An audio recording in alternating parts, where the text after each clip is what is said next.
మా legal cell కూడా వారికి అండగా నిలబడ్డది. పేదలకి లంచ్ మోషన్లు కూడా మూవ్ చేశారు.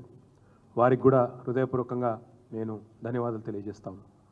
నిన్న మొన్న క్షేత్రస్థాయిలో పెద్దలు జగదీష్ రెడ్డి గారు కానీ, హరీష్ రావు గారు కానీ, శ్రీమతి సబితా ఇంద్రారెడ్డి గారు, గంగుల కమలాకర్ గారు, మహమూద్ అలీ గారు, మా గౌరవ శాసనసభ్యులు దేవిరెడ్డి సుధీర్ రెడ్డి గారు, అదేవిధంగా వెంకటేష్ గారు, కాలేరు వెంకటేష్ గారు, ఇంకా చాలామంది మా తమ్ముడు కార్తిక్ రెడ్డి గారు, ఇంకా శ్రీనివాస్ గౌడ్ గారు, ఇంకా చాలామంది మిత్రులు క్షేత్రస్థాయిలో నిన్న మొన్న తిరిగి ప్రజల్లో ఒక విశ్వాసాన్ని నింపే ప్రయత్నం కూడా చేశారు.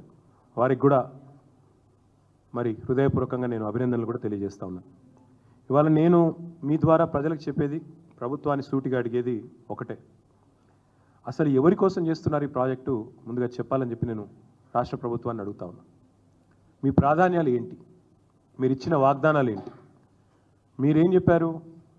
100 రోజుల్లో 6 గ్యారంటీలు అమలు చేస్తాం అని చెప్పి ఫుల్ పేజ్ యాడ్స్, 100 రోజులు 100 రోజులు 100 రోజులు అని చెప్పి అధికారంలోకి వచ్చిన 100 రోజుల్లోనే 2000 పెన్షన్ 4000 అవుతుందని, అధికారంలోకి వచ్చిన 100 రోజుల్లోనే మహిళలందరికీ నెలకు 2500 చొప్పున ఇస్తామని, అధికారంలోకి వచ్చిన 100 రోజుల లోపలనే మరి తులం బంగారం ఇచ్చి కళ్యాణ లక్ష్మికి అప్పటికే ఇస్తున్న 1 లక్ష రూపాయలకు అదనంగా ఇస్తామని, అదే మాదిరిగా మొదటి రోజే 2 లక్షల రుణమాఫీ చేస్తామని, 100 రోజుల్లోనే రైతు బంధును 10,000 నుంచి 15,000 చేస్తామని చెప్పి అధికారంలోకి వచ్చారు. వచ్చి ఇప్పటికి 300 రోజులు దాటింది. ఈ రోజుతో 300 రోజులు దాటింది.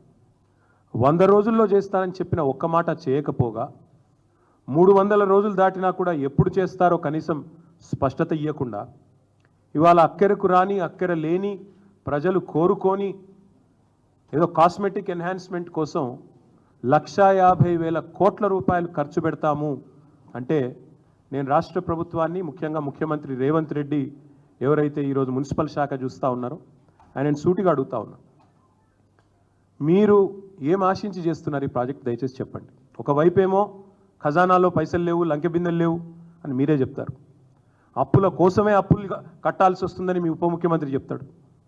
ఇంతవరకు కనీసం ఒక్క పని కూడా మీరు సవ్యంగా ఇచ్చిన హామీ ఒకటి నెరవేర్చలేదు. రుణమాఫీ అన్నారు, దేవుళ్ళ మీద ఒట్టు పెట్టారు, 15 ఆగస్టు అన్నారు, డిసెంబర్ 9 అన్నారు, ఇప్పటివరకు అది కూడా పూర్తి చేయలేదు. ఒక్క గ్యారంటీ కూడా ఇంతవరకు అమలు చేయలేదు.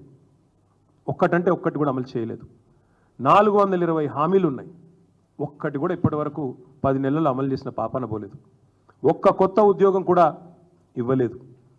కానీ ఈరోజు దాదాపు 25,000 కుటుంబాలను రోడ్డు మీద పడేస్తా, 1,00,000 మందిని నిరాశ్రయులను చేస్తా అని మూసీ బాధితుల పాలిట ఒక కాలయముడిలాగా ముఖ్యమంత్రి గారు మారిపోయినారు.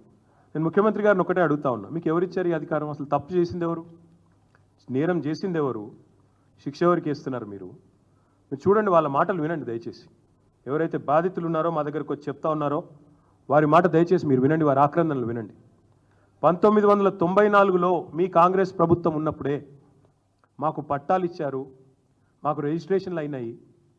అప్పటి నుంచి ఇప్పటి వరకు అక్కడే ఉంటున్నాం. 30-35 ఏళ్ళ నుంచి ఉంటున్నాం, 40 ఏళ్ళ నుంచి ఉంటున్నాం, 50 ఏళ్ళ నుంచి ఉన్న వాళ్ళు ఉన్నాం. కాంగ్రెస్ ప్రభుత్వంలోనే మాకు పట్టాలు వచ్చినాయి, కాంగ్రెస్ ప్రభుత్వంలోనే మా రిజిస్ట్రేషన్లు అయినాయి, కాంగ్రెస్ ప్రభుత్వంలోనే మేము ఇల్లు కట్టుకున్నాం అని చెప్పి వాళ్ళు చెప్తా ఉన్నారు. ఈరోజు వాళ్ళు అడుగుతూ ఉన్నారు, మరి ఆనాడు రిజిస్ట్రేషన్ చేయించుకున్నప్పుడు కానీ, బిల్డింగ్ పర్మిషన్లు ఇచ్చినప్పుడు కానీ, ఆనాడు ప్రాపర్టీ ట్యాక్స్ కట్టించుకున్నప్పుడు కానీ, మాకు కరెంటు కనెక్షన్ ఇచ్చినప్పుడు కానీ, మంచినీళ్ళ బిల్లు కట్టుకున్నప్పుడు కానీ ఆ రోజు లేని అభ్యంతరాలు ఈ రోజు ఎందుకు వస్తున్నాయని వాళ్ళు అడుగుతున్న సూటి ప్రశ్నకు ప్రభుత్వం దగ్గర సమాధానం ఉందని నేను అడుగుతాను.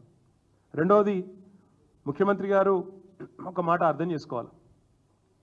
అసలు ఒక పేద మధ్యతరగతి కుటుంబానికి ఇల్లు అనేది జీవితకాలం వాళ్ళు చేసిన కష్టానికి ప్రతిరూపం. ఇల్లు అనేది ఒక ఇమోషన్. ఇల్లు అనేది ఆ కుటుంబం మొత్తం కలలుగానే ఒక సౌధం. అదేదో కేవలం ఒక 4 ఇటుకలు లేదా 2 రాళ్ళు పెట్టి కట్టిన ఒక కట్టడం కాదు. ఇల్లు అనేది ఒక జ్ఞాపకాల పొదరిల్లు. అలాంటి ఇల్లును మీరు నిర్దాక్షిణ్యంగా కూల్చేస్తామంటే ఆ బాధ మీకు తెలియకపోవచ్చు రేవంత్ రెడ్డి గారు, మాకు తెలుసు. మా కుటుంబం స్వయంగా కేసీఆర్ గారి కుటుంబం ఒకసారి కాదు 2 సార్లు డిస్ప్లేస్ అయ్యాం మేము. మా నాయనమ్మ ఊరు పోసాన్పల్లి అని అప్పర్ మానేరు డ్యాంలో 1940లో మునిగిపోతే అక్కడి నుంచి తట్టాబుట్టా తీసుకొని మేమంతా చింతమడకకు వచ్చింది మా కుటుంబం. మా అమ్మమ్మ ఊరు, మా అమ్మగారి అమ్మ ఊరు. మొన్న మిడ్మానేరులో మా ప్రభుత్వం వచ్చిన తర్వాతనే 2014 తర్వాత మా అమ్మమ్మ గారి ఊరు కూడా మునిగిపోయింది. మా జ్ఞాపకాలు, ఆ ఇల్లు అన్నీ అక్కడే పోయినాయి. సో ఒకసారి కాదు 2 సార్లు డిస్ప్లేస్ అయిన ఫ్యామిలీ మాది. మాకు తెలుసు ఆ బాధ ఎట్లుంటుందో తెలుసు. ఒకసారి నిర్వాసితులుగా మారితే ఆ ఊరితో అల్లుకున్న జ్ఞాపకాలు కానీ, ఆ ఇంటితో అల్లుకున్న కొన్ని ఆశలు, ఆకాంక్షలు కానీ ఎట్లుంటాయో మాకు తెలుసు. మీకు తెలియకపోవచ్చు రేవంత్ రెడ్డి గారికి. ఎందుకంటే మీలాగా అయాచితంగా లకీల్రాలో వచ్చినట్టు ధన్మనే ఊడిపడలేదు ప్రజలు. పాపం కష్టపడి ఇదే మీ కాంగ్రెస్ ప్రభుత్వమే, ఇలా మీరు ముఖ్యమంత్రి కావచ్చు కానీ గతంలో మీ కాంగ్రెస్ ముఖ్యమంత్రి ఉన్నప్పుడే అన్ని అనుమతులు తీసుకొని కట్టుకున్న ఇండ్లు ఇవి. 20, 30, 40 ఏళ్ళ కష్టంతో, రెక్కల కష్టంతో కట్టుకున్న ఇండ్లు. పట్టాలు ఉన్నాయి, రిజిస్ట్రేషన్లు ఉన్నాయి, ఇంటి నెంబర్లు ఉన్నాయి, కరెంటు బిల్లులు ఉన్నాయి, నల్లా బిల్లులు ఉన్నాయి. అన్ని అంటే చట్టరీత్యా అన్ని రకాలుగా న్యాయమైన పూర్తి స్థాయిలో ప్రభుత్వం గుర్తించిన ఇండ్లు. కానీ దాని మీద ప్రచారం ఎట్లా చేస్తున్నారండి? ఇవాళ నేను చూస్తూ ఉంటే సోషల్ మీడియాలో కాంగ్రెస్ వాళ్ళు ఆ కనుగోలు గారు ఏదో కొత్త టీం పెట్టిండట, 500 మందిని పెట్టి ప్రచారం ఎట్లాంటి వీళ్ళంతా ఆక్రమణదారులు, వీళ్ళందరూ కూడా FTLలో కట్టినరు, బఫర్ జోన్లో కట్టినరు. అంటే మరి ఇన్ని రోజులు గుడ్డి గుర్రాల పనులు తోమిరా మీ ప్రభుత్వాలు, గతంలో కాంగ్రెస్ ప్రభుత్వాలు? 50 ఏళ్ళ మీ నిర్వాహకమే కదా ఇవాళ వాళ్ళందరూ ఇంత అవస్థలు పడ్డానికి కారణం. 50 ఏళ్లలో ఎన్నడన్నా పట్టించుకున్నారు? ఇగో ఇది 2016లో మా ప్రభుత్వం వచ్చిన తర్వాత ఫస్ట్ టైం హైదరాబాద్లో చెరువులు, వాటి యొక్క FTLలు, వాటి బఫర్ జోన్లు డ్రా చేస్తూ ఫస్ట్ టైం ఒక జీవో ఇచ్చిన ప్రభుత్వం మా ప్రభుత్వం 2016లో. అంటే అదివరకు 1956 నుంచి 2016 వరకు, అంటే సరిగ్గా 60 ఏళ్ళు ఒక్కరంటే ఒక్క ప్రభుత్వం కాంగ్రెస్ ఉన్నా, మిగతా ప్రభుత్వాలున్నా కనీసం వాటి బౌండరీస్ కూడా డ్రా చేసే ప్రయత్నం చేయలేదు. ఎట్లా వస్తే అట్లా పట్టాలు ఇచ్చారు, రిజిస్ట్రేషన్లు చేశారు, FTL చూడలేదు, బఫర్ చూడలేదు, ఏది చూడలేదు, కట్టిపారేసిండ్రు, ఇచ్చి పారేసిండ్రు. ఈరోజు ఇప్పుడు 2024 సంవత్సరంలో వచ్చి మీరు ఆక్రమణదారులు, మీరు తప్పు చేసిండ్రు. నేను అడుగుతా ఉన్నా, మీకు దమ్ముంటే చేత అయితే మొదలు ఎవరైతే పర్మిషన్ ఇచ్చిండ్రో వాళ్ళ మీద చర్య తీసుకోవాలి. హైకోర్టు కూడా అదే చెప్పింది కదా. ఎవరైతే పర్మిషన్ ఇచ్చిండ్రో ఆనాడు, ఎవరైతే అధికారులు, ఎవరైతే ఆనాడున్న ప్రభుత్వాలు, ఎవరెవరైతే ఈ ఆక్రమణలను, మీరు ఈరోజు ఆక్రమణలు అంటున్నారు కదా, వాటిని ప్రోత్సహించిన వాళ్ళు ఉన్నారో మీ ప్రభుత్వాలే గతంలో, వాళ్ళ మీద చర్య తీసుకో. ఎందుకు మరి మేము 2016లో వచ్చి ఈ జీవో ఇచ్చేదాకా ఎందుకు మీ ప్రభుత్వాలు ఎన్నడూ పట్టించుకోలేదని నేను అడుగుతా ఉన్నా. ఎన్నింటికి మించి లక్షలాది మంది జీవితాలు అంధకారం చేస్తా అంటే ఒక మాట అడుగుతా ఉన్న ముఖ్యమంత్రి, నేను మీ ప్రాధాన్యం ఏంది అసలు? ప్రజలకిచ్చిన మాట నిలబెట్టుకుంటావా? ప్రజలకిచ్చిన మాట ఏంటిది? మీరు రైతులకు రైతు భరోసా అన్నారు, రైతు కూలీలకు నెలకు 1000 రూపాయలు ఇస్తా అన్నారు, ఆటో డ్రైవర్లను బాగా చూసుకుంటాం నెలకు 1000 రూపాయలు ఇస్తా అన్నావు, మహిళా సోదరిమణులను కోటీశ్వరులను చేస్తా అన్నావు, నెలకు 2500 అన్నావు. అది ఏది చేయకపోగా దానికి దేనికి పైసలు లేవట. దానికి మాత్రం పైసలు లేవు, చేతులు రావు, మనసు రాదు. కానీ 1,50,000 కోట్లు ఒక మూసీ ప్రాజెక్టు. నేను ఒకటి అడుగుతా ఉన్నా, మూసీ ప్రాజెక్టు విషయంలో ముఖ్యమంత్రి గారు చెప్పాలా. మేము కూడా మొత్తం దేశంలో ఉండే అన్ని వివరాలు తెప్పించినాం. ఇగో ఇది నమామి గంగే యొక్క DPR ప్రాజెక్టు వివరాలు మొత్తం, అసలు దాని మొత్తం ప్రాజెక్ట్ యొక్క పూర్వాపరాలు ఏంది, దాని కథ అనేది నేను కూడా అవుట్ ఆఫ్ క్యూరియాసిటీ తెప్పించిన. ఏంది అసలు నమామి గంగే ఏంది? 2400 కిలోమీటర్ల గంగా నది ప్రక్షాళన కోసం కేంద్ర ప్రభుత్వం స్టార్ట్ చేసింది ఈ కార్యక్రమం నమామి గంగే. 2400 కిలోమీటర్లు మొత్తం కలిసి దానికి పెట్టిన బడ్జెట్ ఎంతో తెలుసా? 40,000 కోట్లు. 2400 కిలోమీటర్ల గంగా నది కోసమేమో 40,000 కోట్లు. కానీ 55 కిలోమీటర్లలో జరిగే మూసీ సుందరీకరణ కోసం మాత్రం ఈ ముఖ్యమంత్రి గారు చెప్తారు 1,50,000 కోట్లు ఖర్చు అవుతుందంట. దీన్ని స్కామ్ అనకి ఏమనాలి మరి మేము? దీని వెనకాల ఉన్న మతలబ్ ఏంది చెప్పాలి కదా. ఇంకొక మాట కూడా రేవంత్ రెడ్డి గారు చెప్పాలి. అనుమతులు ఇచ్చిన ఇండ్లను కూల్చడం అంటే ఇది ప్రభుత్వానికి తన వ్యవస్థ మీద, తన యంత్రాంగం మీద, తన పరిపాలన మీద తనకే పట్టులేని తనానికి నిదర్శనం కాదని నేను అడుగుతా ఉన్నా. ఇంకొక మాట కూడా నేను రేవంత్ రెడ్డి గారిని అడుగుతా ఉన్నా. కూల్చాల్సి వస్తే, and I'm saying this as a minister who worked in municipal department for 8 years, 8 ఏళ్ళు మున్సిపల్ మినిస్టర్గా నేను పనిచేస్తున్నాను. కూల్చాల్సి వస్తే మొదట కూల్చాల్సింది నాలాల మీద ఉన్న వాటిని కూల్చాలంటున్నారు కదా, ఫస్ట్ కూల్చాల్సింది హైడ్రా కమిషనర్ ఆఫీసు. బుద్ధ భవన్ ఏదైతే ఎక్కడైతే హైడ్రా కమిషనర్ కూర్చున్నాడో అదే ఎఫ్టీఎల్ మీద ఉంది. అసలు ఎఫ్టీఎల్ అంటారు సరే, నాలా మీద ఉంది. హుసేన్ సాగర్ పక్కనే ఉండే నాలా మీద బుద్ధ భవన్, దానిలోనే ఎలక్షన్ కమిషనర్ ఉంటాడు, యువతల దిక్కు వస్తే హైడ్రా కమిషనర్ ఉంటాడు, అందులోనే విమెన్స్ కమిషన్ ఉంది. ఫస్ట్ ఆ బిల్డింగ్ కొట్టాలి మీరు నిజంగానే కూల్చాల్సి వస్తే. రెండోది ఏం కొట్టాలి తెలుసా మీరు? ఏ జిహెచ్ఎంసీ అయితే పర్మిషన్లు ఇస్తుందో ఆ జిహెచ్ఎంసీ బిల్డింగ్ను రెండోది కొట్టాలి. ఎందుకంటే జిహెచ్ఎంసీ బిల్డింగ్ కూడా నాలా మీదే ఉంది. మరి నువ్వు ఇతరులకు శుద్ధులు చెప్పే ముందు నీ కాడికెళ్ళి మొదలు పెట్టాలి కదా. చారిటీ బిగిన్స్ ఎట్ హోమ్ కదా, అది చేయరట. నాకు తెలిసి మరి ముఖ్యమంత్రి గారికి నా అవకాశం ఇస్తే మనం కొత్తగా కట్టుకున్న డాక్టర్ బాబాసాహెబ్ అంబేద్కర్ సెక్రటేరియట్, ఎందుకంటే ఆయన ఒక లక్ష్యం పెట్టుకున్నాడు, కేసీఆర్ ఆనవాళ్ళు లేకుండా చేయాలి. మరి సెక్రటేరియట్ని చూడగానే అందరు కేసీఆరే గుర్తొస్తాడు. మొన్న గణపతి బప్ప మోరియా అనుకుంటే వెయిన్రాడికి వెళ్ళి ఆడ రాగానే కేసీఆర్ యాదకి వచ్చింది, కేసీఆర్ పాటలు పెట్టగానే ముఖ్యమంత్రికి ఇరిటేషన్ వస్తున్నది. మరి ఆయనతో సంధిస్తే అది కూడా ఎఫ్టీఎల్ అని ఆయనతో సెక్రటేరియట్ని కూడా గొలగొడతాడేమో నా డౌట్. నేను అడుగుతా ఉన్నా ముఖ్యమంత్రిని, ఇట్లా మూసీ బాధితులు ఆక్రందనలు చేస్తుంటే, మూసీ బాధితులు ఇబ్బంది పడుతుంటే, నిన్న మొన్నటిదాకా డైలాగులు కొట్టిన మీ అధినాయకులు ఎక్కడ? మీ రాహుల్ గాంధీ ఏడి, మీ ప్రియాంక గాంధీ ఏడి? ఇదివరకు వచ్చి ఓట్లు అడుక్కున్నప్పుడేమో ఇక్కడికి వచ్చి అశోక్ నగర్లో ఛాయ్ తాగుతూ, సాదా హోటల్లో బిర్యానీ తింటూ, యాక్టింగ్లు చేస్తూ బ్రహ్మాండమైన అద్భుతమైన నటనా కౌశలాన్ని ప్రదర్శించి ఓట్లు దండుకున్నారు కదా. మరి ఈరోజు ఆక్రందనలు నిలబడతలేవా అని నేను అడుగుతా ఉన్నా కాంగ్రెస్ పెద్దలకు. ఢిల్లీ పార్టీలను ఎప్పుడు గెలిపించినా గల్లీలలో ఎప్పుడు ప్రజల ఆక్రందనలు ఇట్లే ఉంటాయి. నేను ఇంకొక మాట కూడా అడుగుతా ఉన్నా, మాట్లాడితే ప్రతి సందర్భంలో అడిగేవాళ్ళు మమ్మల్ని ఏమని, రిటర్న్ ఆన్ ఇన్వెస్ట్మెంట్ ఎంత? మేము కాళేశ్వరం కడుతుంటే అన్నాడు అడిగినారు, కాళేశ్వరంతో ఏం సాధిస్తారు, ఇంత పెద్ద పెట్టుబడి పెట్టి ఏం సాధిస్తారు అని పదే పదే అడిగేది. కాళేశ్వరం వల్ల ఏమవుతుందని. కాళేశ్వరం గురించి ఒక్క మాటలో చెప్పాలి అంటే, కాళేశ్వరం అనేది ప్రపంచంలోనే అతిపెద్ద multi stage lift irrigation project, బహుళార్థ ప్రయోజనాలున్న ప్రాజెక్టు కాళేశ్వరం. ఒక పంటకు 40 లక్షల ఎకరాలకు నీళ్ళు ఇచ్చే ప్రాజెక్టు, 2 పంటలకు 80 లక్షల ఎకరాలకు నీళ్ళు ఇచ్చే ప్రాజెక్టు కాళేశ్వరం. ఇండస్ట్రియల్ కన్జంప్షన్ కోసం 10% వాటర్. అదేవిధంగా డ్రింకింగ్ వాటర్ హైదరాబాద్ మహానగరంతో పాటు వేలాది గ్రామాలకు డ్రింకింగ్ వాటర్, వేలాది గ్రామాలకు వందలాది పట్టణాలకు డ్రింకింగ్ వాటర్ ఇచ్చే ప్రాజెక్టు కాళేశ్వరం. హైదరాబాద్కు నెత్తి మీద శాశ్వతంగా ఒక కుండ పెట్టినట్టే కరువు తీర్చే కల్పతరువు కాళేశ్వరం. దానికి రిటర్న్ ఆన్ ఇన్వెస్ట్మెంట్ ఏంటని చాలామంది చాలా పెద్దలు చాలా మాటలు మాట్లాడినారు. నేను అడుగుతా ఉన్నా, ఇవాళ కాళేశ్వరం కట్టడం తర్వాత ఇప్పుడు నిన్నగాక మొన్న పేపర్లో వచ్చింది, ఈనాడు పేపర్లో చూసుకోండి, వరి సాగులో తెలంగాణ టాప్ భారతదేశంలో. కాళేశ్వరం పుణ్యం కాదా అది?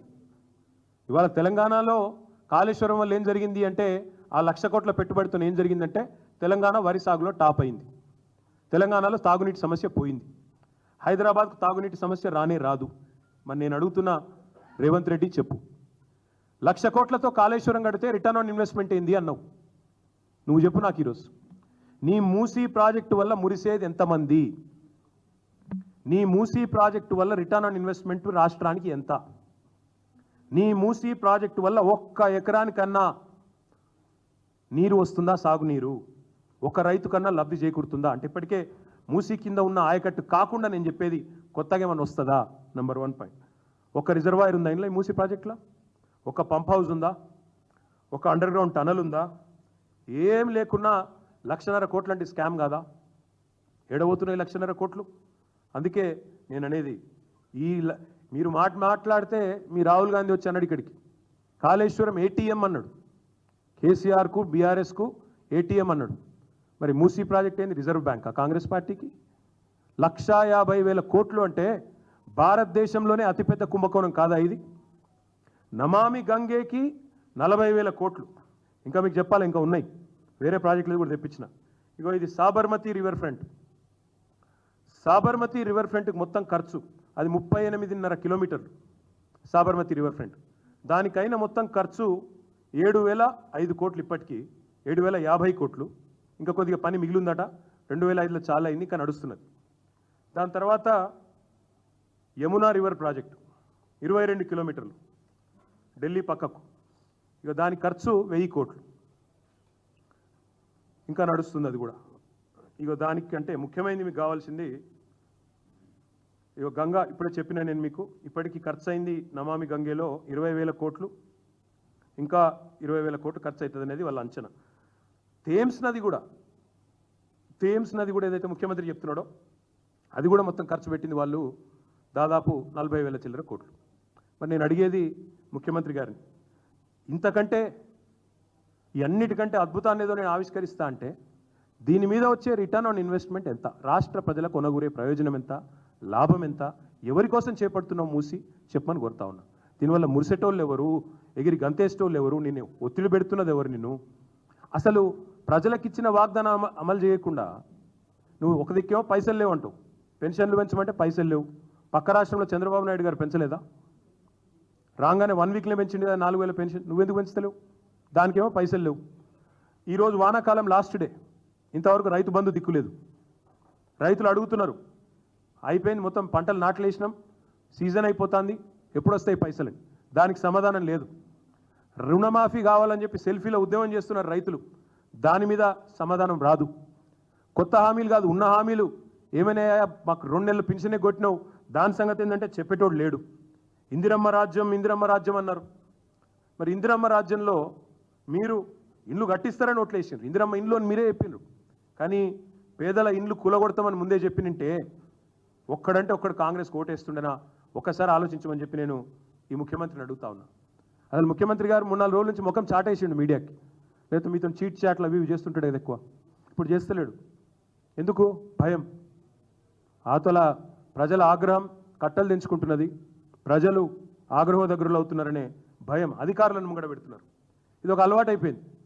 అమెరికాలో బోగస్ కంపెనీలు తెచ్చిండు, వాళ్ళ అన్నగాడు 1000 కోట్ల పెట్టుబడి పెట్టే మొగాడు ఎప్పుడైపోయిండు, అన్ని పైసలు ఆడికెళ్ళి వచ్చినాయి, రేవంత్ రెడ్డి ఏమైనా పంపించి ఆడికెళ్ళి ఇటు తెప్పిస్తుండా అని విమర్శలు సోషల్ మీడియాలో రాగానే ఏం చేయాలి?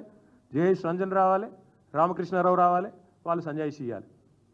ఇవాళ హైదరాబాద్లో మూసీలో ఈ రకంగా దుర్మార్గం ఎట్లా చేస్తారు, అరాచకం ఎట్లా చేస్తారంటే ఓ దానకిషోర్, ఓ రంగనాథ్ రావాలి. ఎందుకు నీ మంత్రులు ఎందుకు వస్తలేరు ముంగటికి?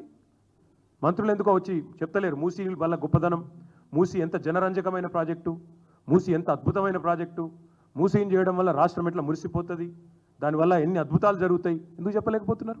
శాతనైతే లేదా, లేక సరుకు లేదా? నేను అదే అంటా ఉన్నా, వాస్తవాలు చెప్పే ధైర్యం లేక అధికారుల వెనకాల దాక్కుంటే కుదరదు ముఖ్యమంత్రి. అసలు మేనిఫెస్టోను చెప్పు, నీ గ్యారంటీ కార్డుల సంగతి చెప్పు, 100 రోజుల్లో అమలు చేస్తా అని 300 రోజులకు కూడా ఏమీ చేయని నీ అశక్తతను చెప్పు. ఎందుకు మరి ఎవరి కోసం ఈ కూల్చివేతలు, ఎవడి కోసం ఈ 1,50,000 కోట్లు చెప్పు.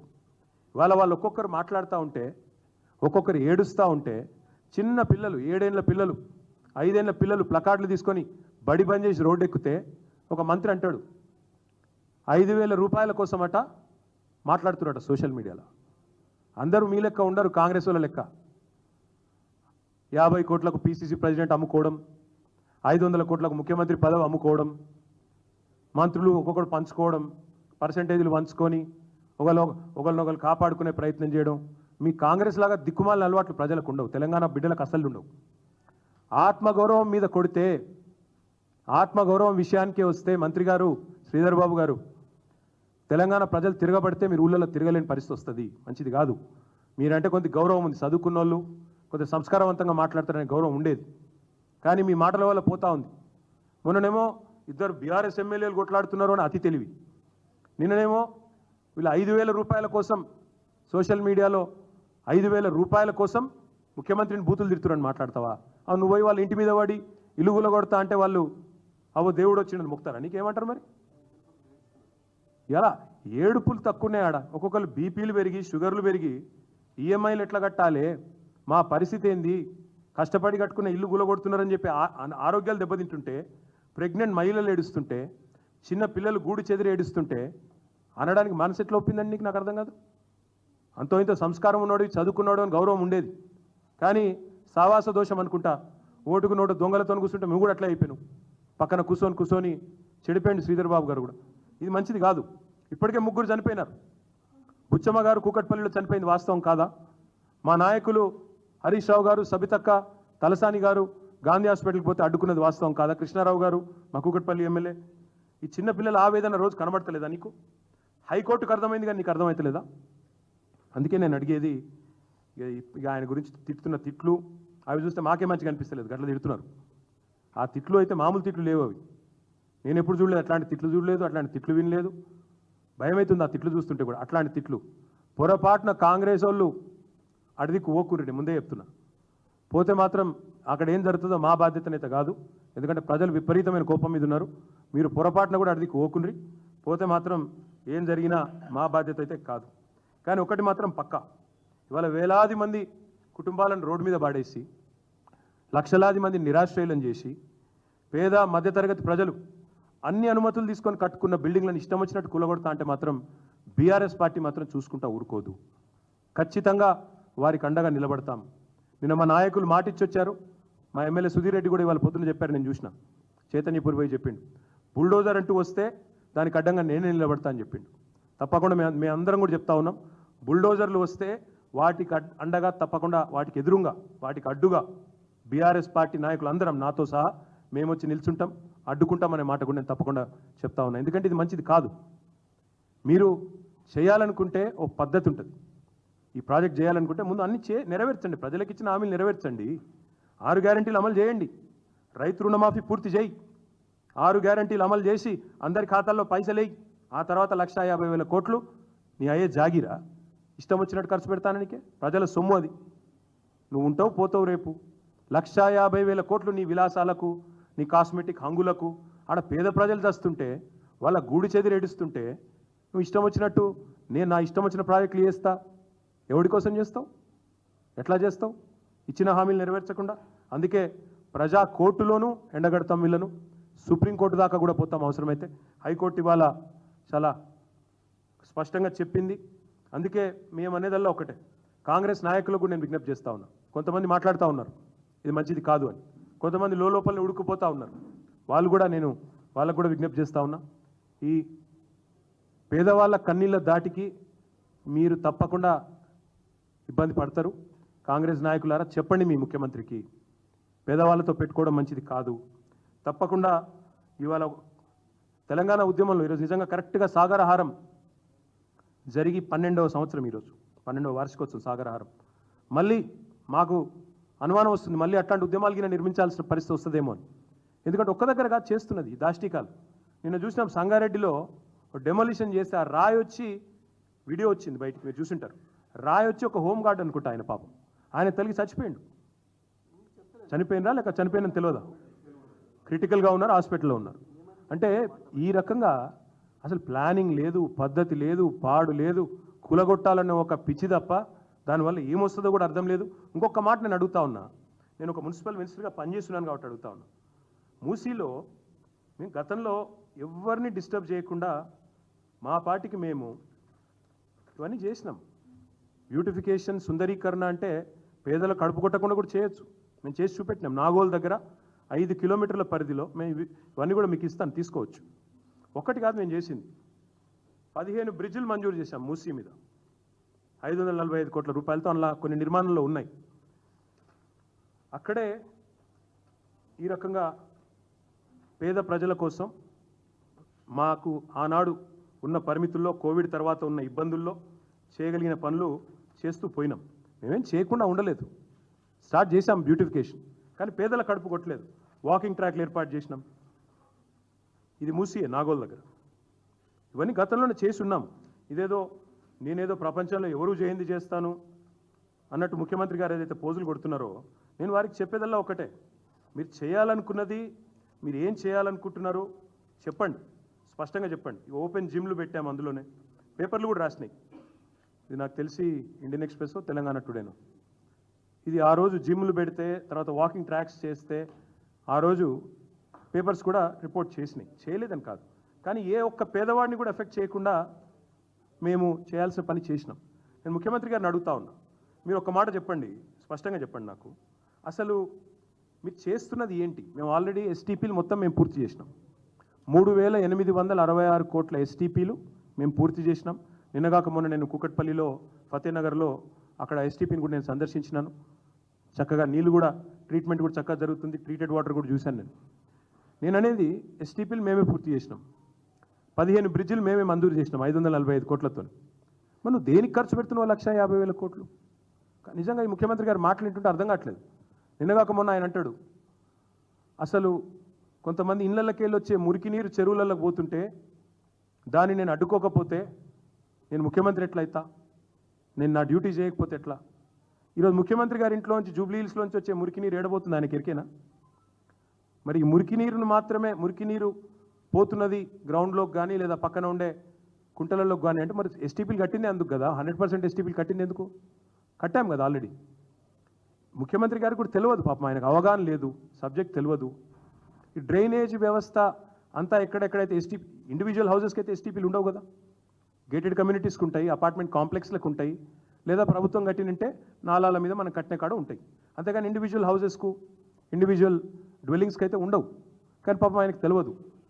తెలియక ఆయన ఎన్నెన్నో మాట్లాడుతూ ఉన్నాడు. దానికి ఇదే ఆహా ఓహో ఈయన కొత్తగా గొప్ప విషయాలు చెప్తున్నాడని మీడియా దానికి మరి అనవసర ప్రచారం కూడా కల్పిస్తూ ఉంది. నా విజ్ఞప్తి మీతో కూడా, అట్లా ఎస్టీపీ లేదు కాబట్టి ఇల్లు కూడా కొడతా అంటే హైదరాబాద్లో నాకు తెలిసి ఒక ఇల్లు కూడా మిగలేదు. నాకు చూపెడతారు. ఇప్పుడు ముఖ్యమంత్రి గారి ఇంట్లో ఎస్టీపీ ఉందా? చూపెడతావా? నిన్న మా హరీష్ రావు గారు ఒక ఆరోపణ చేసినారు, కొడంగల్లో ముఖ్యమంత్రి ఇల్లు కుంటలో ఉన్నది అని. మరి ఇల్లు కూడా కొడతావా? రెడ్డి కుంట, సర్వే నెంబర్ 1138. మీ బ్రదర్ తిరుపతి రెడ్డి FTL ఉన్నాడు, కూలగొడతావా? మెమో ఉంది క్లియర్గా. ఏమని? 500 మీటర్ల లోపు ఉస్మాన్ సాగర్ కానీ హిమాయత్ సాగర్ కానీ 500 మీటర్ల లోపు నిర్మాణాలు ఉండొద్దు అని. ఇలా మీ మంత్రులు మీ ఎమ్మెల్యేలు ఉన్నారు అందులో, కూలగొడతావా? మరి వాళ్ళకేమో నోటీసులు ఇస్తారు పెద్దవాళ్లకు, వాళ్ళనేమో కాపాడుతావు కంటికి రెప్పలాగా, పేదవాళ్ళని మాత్రం ఇష్టం వచ్చినట్టు కొడతామంటే ఎట్లా ఊరుకుంటారు అనుకుంటున్నావు? నీకు నిజంగానే నిజాయితీ ఉంటే ముఖ్యమంత్రి గారు, మీ అన్నగారి ఇల్లు ఫస్ట్ కూలగొట్టు. అక్కడ FTLలో ఉన్నవాళ్ళు, బఫర్లో ఉన్నవాళ్ళు ఇల్లు అన్నీ కూలగొట్టు. నీ ఇల్లు కొడంగల్లో కూలగొట్టు. అదేవిధంగా తర్వాత మీ ఎమ్మెల్యేలు, మీ మంత్రులు ఎవరైతున్నారో పెద్ద పెద్ద నాయకులు 500 మీటర్ల లోపు ఈ జంట జలాశయాలకు నిర్మాణాలు ఉండవద్దని రూల్ ఏదైతే ఉందో మీరిచ్చింది, అది మేమీ లేదు కూడా. 2010లో అనుకుంటా కాంగ్రెస్ గవర్నమెంట్ ఇచ్చిన మెమో ఉంది, మీకు షేర్ చేస్తాను చూసుకోండి. 2010లో ఇచ్చారు. మరి దానికి అనుగుణంగానైతే 500 మీటర్ల లోపల ఒక్క నిర్మాణం ఉండొద్దు. మీ ఎమ్మెల్యేలు, మీ మంత్రులే ఉన్నారు. మీ రెవెన్యూ మినిస్టర్ ఇల్లు ఉంది, వాళ్ళ తమ్ముడిది ఉంది, మీ ఎమ్మెల్యే వివేక్ది ఉంది, మీ KVP రామచంద్రరావుది ఉంది, ఇంకా చాలామంది ఉన్నారు. ఇక మధు యాష్కి గౌడ్ గారిది ఉంది, ఒకరిగా చాలామంది ఉన్నారు. వాళ్ళందరి ఫస్ట్ కూలగొట్టు. పేదవాళ్ళ ఇండ్ల మీదకి వచ్చే ముందు వాళ్ళందరికీ కూలగొట్టి నీ చిత్తశుద్ధి రుజువు చేసుకొని అటెన్క నువ్వు పేదవాళ్ళ ఇండ్ల మీదకి రా. ఇంకొక మాట కూడా నేను చివరిగా అడిగేది, మేమేమో నిర్మాణం పనిచేసినాం, we did politics of construction, నువ్వేమో పాలిటిక్స్ ఆఫ్ డిస్ట్రక్షన్ చేస్తా ఉన్నావు. Politics of destruction and distraction. విధ్వంసం, మేమేమో వికాసం, ఈయననేమో విధ్వంసం. మేమేమో పని చేసుకుంటూ పోయినాం, అందరూ మా వాళ్ళే. ఈయన మాత్రం ఏంటి, అసలు గ్యారంటీలు అమలు ఎక్కడ అడుగుతారేమో అని చెప్పి ప్రజల దృష్టి మరల్చడానికి ఇవాళ డిస్ట్రాక్షన్ టాక్టిక్స్ అన్నీ చేస్తూ ఉన్నారు. చాలా ఉన్నాయి చెప్పాలంటే, కానీ నేను చివరికి ముఖ్యమంత్రి గారిని ఒక మాట అడుగుతా ఉన్నా. నేను అసెంబ్లీలో అడిగితే కూడా సమాధానం రాలేదు, మళ్ళీ ఒకసారి అడుగుతా ఉన్నా. అసలు ఇప్పటివరకు మూసీ DPRఏ లేదండి. ఇప్పటి వరకు మూసీ DPRఏ తయారు కాలే. డీటెయిల్డ్ ప్రాజెక్ట్ రిపోర్టే దిక్కులేదు. అధికారికి ఒక్కరికి ఏం తెలియదు. నేను అడిగిన అసెంబ్లీలో ఉప ముఖ్యమంత్రి గారు ఏదో డైలాగ్ కొట్టిండు, బట్టి విక్రమార్క గారు. మేము కేంద్ర ప్రభుత్వాన్ని అడిగినాం మూసీ బ్యూటిఫికేషన్ కోసం, సహకరించలేదు, రూపాయి ఇయ్యలేదు అన్నాడు అని చెప్పి ఏదో ఇట్లనే తీసి ఇచ్చినామన్నాడు. అదేంటిది నాకు పంపి నేను చూస్తా DPR అన్న. మళ్ళీ తర్వాత వెంటనే నాలుక కరుచుకొని ఇంకా DPR తయారు కాలే అని చెప్పిండు. నేను అడుగుతున్న ముఖ్యమంత్రిని, DPR తయారు కాలే, ఎందుకు కూలగొడుతున్నావు? ఇప్పుడు ఎందుకు మార్కింగ్లు ఇస్తున్నావు? రెడ్ లైన్లు ఎందుకు పెడుతున్నావు? నువ్వు రెడ్ లైన్ లేసుడు కాదు, నీకు మేమే డెడ్ లైన్ పెడతాం. ఎట్టి పరిస్థితుల్లో మూసి నిర్వాసితులను మీరు ముట్టుకుంటే తప్పకుండా మేము వాళ్ళ తరపున గట్టిగా కదం తొక్కుతాము. ప్రజాకోర్టే కాదు, చెప్తూ కదా సుప్రీంకోర్టు దాకా కూడా పోతాం, ఇడిచిపెట్టాం. 6 గ్యారంటీలు ముందు అమలు చేయి, అటెనక మూసిరా. మొదలు 6 గ్యారంటీలు అమలు చేసి, నువ్వు చెప్పినావు కదా మహిళలను కోటీశ్వరులను చేస్తా, 1,67,00,000 మంది ఆడబిడ్డల అకౌంట్లలో నెలకు 2,500 వేస్తా, ముసలోళ్ళందరికీ 4,000 ఇస్తా, కేసీఆర్ ఒక అవ్వకో తాతకో ఇస్తుండే నేను ఇద్దరికి ఇస్తా, ప్రభుత్వ ఉద్యోగుల అమ్మ అయ్యకు కూడా ఇస్తా, ఇవన్నీ చెప్పినావు కదా, అవన్నీ నెరవేర్చు. ముందు నెరవేర్చిన తర్వాత 100 రోజుల్లో చేస్తానని చెప్పిన 300 రోజుల్లో కూడా చేయకుండా ఈ దృష్టి మరల్చే ప్రయత్నాలు ఏవైతే చేస్తున్నావో వాటిని మేము వదిలిపెట్టమని చెప్పి కూడా చెబుతూ, ఇంకా DPR లేదు,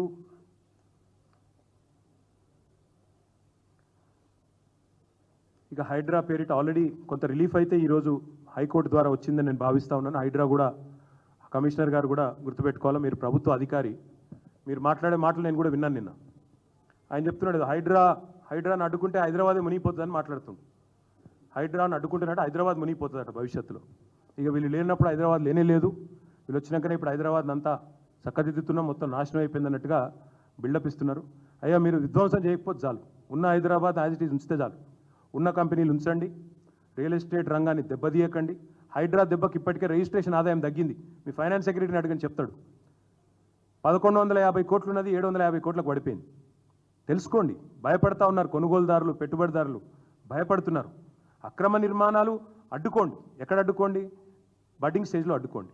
కట్టిన వాటిని 50 ఏళ్ళ కింద కట్టిన వాటిని ఇలా కులగొడతామంటే నీ అయ్యే జాగీర్ కాదని చెప్పి మళ్ళొకసారి తెలియజేస్తూ ఇప్పుడు మేము క్షేత్రస్థాయి పర్యటన కూడా పోతా ఉన్నాం. రాయన్ నగర్ కాన్స్టిట్యున్సీ, రేపు అంబర్పేట, తర్వాత ఎల్బీ నగర్ వరుసగా పెట్టుకున్నాము. అన్ని కాన్స్టిట్యున్సీలు తిరుగుతాం. ఓల్డ్ సిటీలోని ఇతర కాన్స్టిట్యున్సీలు కూడా మేము ఎదురు చూస్తూ ఉన్నాం.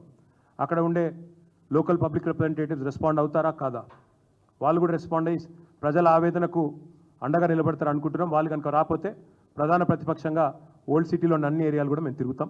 తప్పకుండా మీ సహకారం కూడా ఉండాలని చెప్పి హృదయపూర్వకంగా కోరుతూ ధన్యవాదాలు.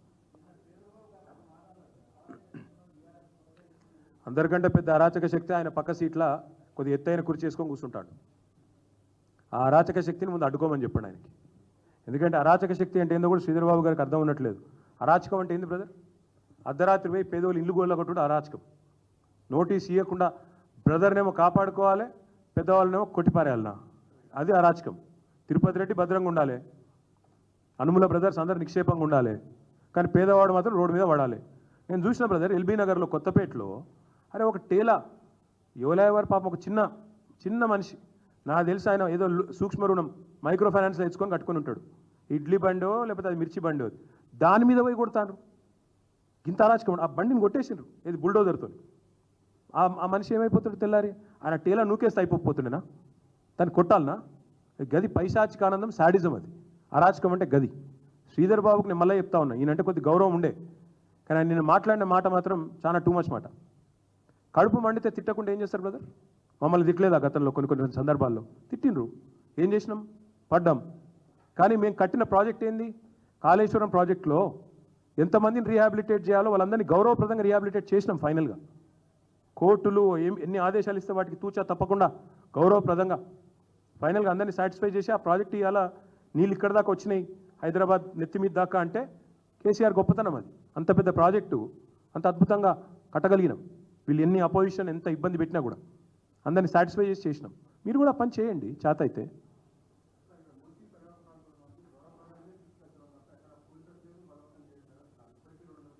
ఒక పని చేయమని బ్రదర్, ఒక పని చేయమందాం కాగా, ఒక పని చేయమందాం. ఇదే మాటని మంత్రి గారిని అక్కడికి వచ్చి చెప్పమను. మంత్రి గారు ఎవరెవరైతే అధికారులు వెనకాల ఎందుకు దాక్కుంటున్నారు? డైరెక్ట్గా మీ అందరూ ప్రజాప్రతినిధులు కదా, ప్రజలకు ప్రతినిధులు మేమందరం, మేము తిరుగుతున్నాం, నిర్భయంగా తిరుగుతున్నాం. వాళ్ళని కూడా రమ్మనండి, వచ్చి ఇదే మాట, మేమేం తప్పు చేస్తలేం, అన్ని కరెక్ట్. అసలు ఇంతవరకు మీకు తెలుసా ఒక మాట, ఆ ప్రాంతంలో ఇంతవరకు సర్వే జరగలేదు. దొంగచాటు ఏం చేసినా ఇప్పటిదాకా ప్రభుత్వం దొంగచాటుగానే చేసింది. ఏదో పేరు చెప్పి పోవడం, ఏరియల్ డ్రోన్ల సర్వే చేయడం. అసలు ఆ ప్రజల దగ్గర పోయి ప్రజాభిప్రాయ సేకరణ చేయాలనే రూల్ ఉందన్న తెలుసా వీళ్ళకు? ఏది కూడా చేయట్లేదు. కరెక్టేనా ఇది? నిన్న పిల్లిగుడిసెలు చెంచల్గూడలో గతంలో మా ప్రభుత్వం ఉన్నప్పుడు అలౌట్ కూడా చేశాం, నేనే పోయి ఇనాగ్రేట్ చేసిన. అది అందులో కొన్ని మిగిలిండే, ఆడ కొంతమందిని అడిగి పంపించారు, ఆడలు వెళ్ళేది. అందుకే ఇంగ్లీష్లో ఒక మంచి సామెత ఉంది, elect a clown expect a circus అని. ఇక అది అర్థమైన వాళ్ళకి అర్థమవుతుంది. నేనేమంటున్నా అంటే ఒక పద్ధతి ప్రకారం నడపాలి ఏదైనా, కానీ ఇష్టారీతిని నడుపుతామంటే కుదరదు, ప్రజలు ఒప్పుకోరు, కుదరదు. మా పని మేము చేస్తాం బ్రదర్. ఇప్పుడు బీజేపీ వాళ్ళకైతే కన్సర్న్ లేదు, కనబడుతూనే ఉంది. వాళ్ళు ఎంతసేపు రేవంత్ రెడ్డి గారికి తప్పెట తాళాలు వేసుకుంటూ తిరుగుతున్నారు. రేవంత్ రెడ్డి ఏం చేసినా జై జై జై అని బండి సంజయ్, అమృత్ స్కామ్ అయిందంటే కదలరు మెదలరు. అదేవిధంగా ఇతర ఎన్ని అంశాల్లో కూడా ఇప్పటివరకు నేను గమనిస్తూ ఉన్నా, బీజేపీ ఎంపీలందరూ కాంగ్రెస్ ఎంపీల కంటే ఎక్కువ ఉత్సాహాన్ని ప్రదర్శిస్తూ రేవంత్ రెడ్డికి తప్పెట తాళాలు కొట్టుకుంటూ మంచిగా బ్రహ్మాండంగా చెక్కబదనం చేసుకుంటూ తిరుగుతున్నారు. ఇక వాళ్ళ నుంచి ఏం ఎక్స్పెక్ట్ చేయాలి బ్రదర్?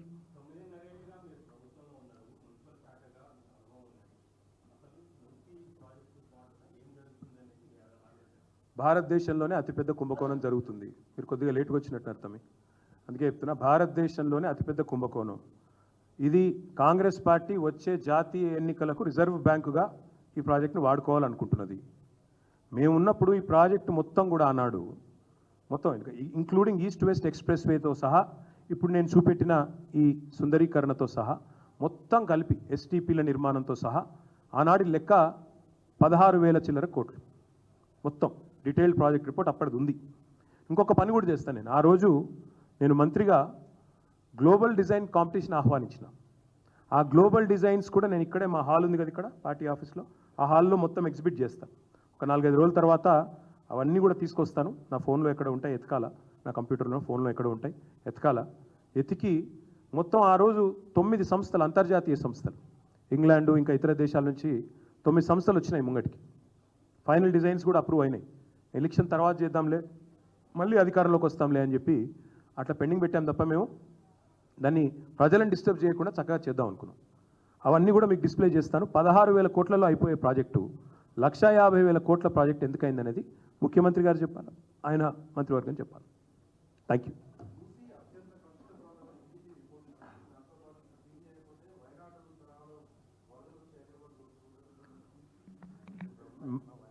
మూసీని ప్రక్షాళన చేయాల్సిందే. ప్రక్షాళన అంటే ఏంటి బ్రదర్? అందులో మురికి నీరు ఉండకూడదు. దానికోసం ఏం చేశాము? 4,000 కోట్ల రూపాయలతో ఎస్టీపీలు కట్టాము. మీరు దయచేసి మొన్న నాతో వచ్చారు, మీరు ఏది ఫతేనగర్ ఎస్టీపీకి వచ్చినారు, ట్రీటెడ్ వాటర్ చూశారు.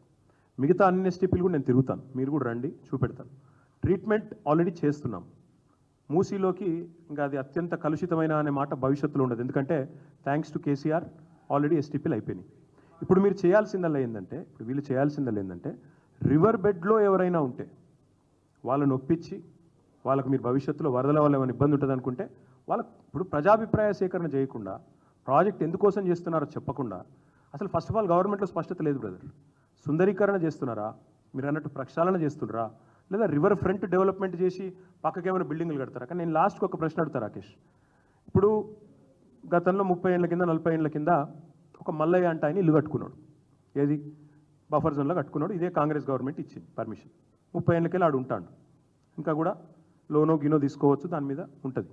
ఇప్పుడు ఆ మల్లయ్య ఇల్లు కూలగొట్టి రేపు మాల్ కడతా అంటే ఏం కాన్సెప్ట్ ఏంది అసలు? అంటే మల్లయ్య ఇంట్లోకి వెళ్ళి వచ్చే సీవేజ్ ఏమో సకటిది కాదు, రేపు మాల్ కడతా అందులోకి వెళ్ళి వచ్చే సీవరేజ్ మాత్రం పర్వాలేదా? నువ్వు చెప్పిన ప్రక్షాళననే వాస్తవం అయితే మరి మొత్తం బఫర్ జోన్ పెట్టి మొత్తం క్లీన్గా పార్కులు లేదా గ్రీన్ ఏరియా పెట్టాలి. కానీ ప్రభుత్వం ఏమంటుంది? ఇది ఒక రియల్ ఎస్టేట్ ప్రాజెక్ట్ మాదిరిగా చేస్తా అంటుంది. ముఖ్యమంత్రి గారు చెప్పింది నేను విన్నాను గోపన్పల్లిలో. మొత్తం ఏదో టవర్స్ కడతా, ఇది చేస్తా, అది చేస్తా. నువ్వు పేదవాళ్ళ గుడిసెలు తొలగించి రియల్ ఎస్టేట్ వ్యాపారం చేస్తా అంటే పేదవాడు ఎందుకు ఒప్పుకోవాలి మరి? కరెక్ట్, నువ్వు పునరావాసం కల్పించకపోతే ఎందుకు ఇనాలే? నువ్వు డబుల్ బెడ్రూమ్ ఇల్లు ఇస్తా అంటున్నావు, కానీ వాళ్ళకి అలా పక్కా ఇండ్లు ఉన్నాయి. ఒక్కొక్కరు పాపం 3-4 వేల స్క్వేర్ ఫీట్లలో ఉన్నారు. నువ్వు తీసుకుపోయి 560 స్క్వేర్ ఫీట్ల డబుల్ బెడ్రూమ్ ఇల్లు నడిబొడ్డున హైదరాబాద్ నడిబొడ్డుకి వెళ్ళి తీసుకుపోయి ఊరవతలు ఇస్తా అంటే ఎట్లా పోతారు? ఎట్లా కన్విన్స్ చేస్తావు? అందుకే నేను అనేది, ఫస్ట్ ప్రభుత్వం చెప్పండి మీ ప్రాధాన్యం ఏంటి? మీరు ఇచ్చిన గ్యారంటీలు అమలా, లేకపోతే ఈ షోకులు, ఈ షోపుట ప్రాజెక్టుల, దీనివల్ల ఎవరికి లాభం? దీనివల్ల రిటర్న్ ఆన్ ఇన్వెస్ట్మెంట్ ఏంది? రాష్ట్రానికి కొనగూరే ప్రయోజనం ఏంది? అసలు ఇప్పటికి మీతో ఐటీ కంపెనీ వాళ్ళు ఎవరు తహతహలాడుతున్నారో, వచ్చి ఆడ మూసి కాడ పెట్టుబడి పెడతా అని ఒక పేరు చెప్పు. ఏ ఐటీ కంపెనీ ఆయన వచ్చి నేను ఆడ బిల్డింగ్ను అర్జెంట్ గట్టి నేను ఆడ పోయి దుకాణం పెడతా అని చెప్పిన ఒక పేరు చూపెట్టు. మలక్పేటలో నేను ఆల్రెడీ స్టార్ట్ చేసిన ఐటీ టవర్, నేనే పోయి ఫౌండేషన్ వేసి వచ్చిన. ఆడ హైదరాబాద్ ఎంపీ నేను పోయినాం. ఇప్పటివరకు ఆపేసిండు దాన్ని. ఇప్పుడు కావాలంటే అడగొచ్చు, మీరు పోయి చూడొచ్చు. మలక్పేటలో ఎక్కడేసిన గొంగలు అక్కడనే అన్నట్టు మేము వేసిన ఫౌండేషన్ అట్లే ఉంది. మా మహమూద్ బైక్ మొన్ననే చెప్పిన నేను, చూసి రండి అని. ఫస్ట్ నీకు చేత అయితే ఆడ ఐటీ నిజంగానే ఓల్డ్ సిటీకి రావాలన్న ఇంట్రెస్ట్ ఉంటే మలక్పేట ఐటీ టవర్ పూర్తి చేయి. నీకు చిత్తశుద్ధి ఉంటే ఆ పని చేయి. అదేది చేయకుండా నా ఇష్టం ఉన్నట్టు నేను చేస్తా అంటే మాత్రం ఖచ్చితంగా వదిలిపెట్టాం.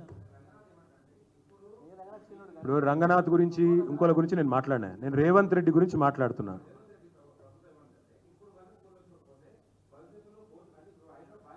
ఇటువంటి వాళ్ళు చాలామంది వస్తారు, చాలామంది పోతారు. నేను ఏమంటున్నా బ్రదర్, ఇట్లాంటి గవర్నమెంట్లు చాలా వచ్చినాయి, చాలా పోయినాయి. హైదరాబాద్ నిక్షేపంలా ఉంటుంది, ఎవరితో ఏం ఆగది, అంత టెన్షన్ కూడా అక్కర్లేదు. 1908లో వరదలు వచ్చినాయి. ఆ తర్వాత 1920లో జంట జలాశయాలు కట్టిరు విశ్వేశ్వరయ్య గారు. 2020కి కరెక్ట్గా 100 ఏళ్ళు నిండింది. మళ్ళీ మనకు అక్టోబర్ 2020లో వరదలు వచ్చినాయి.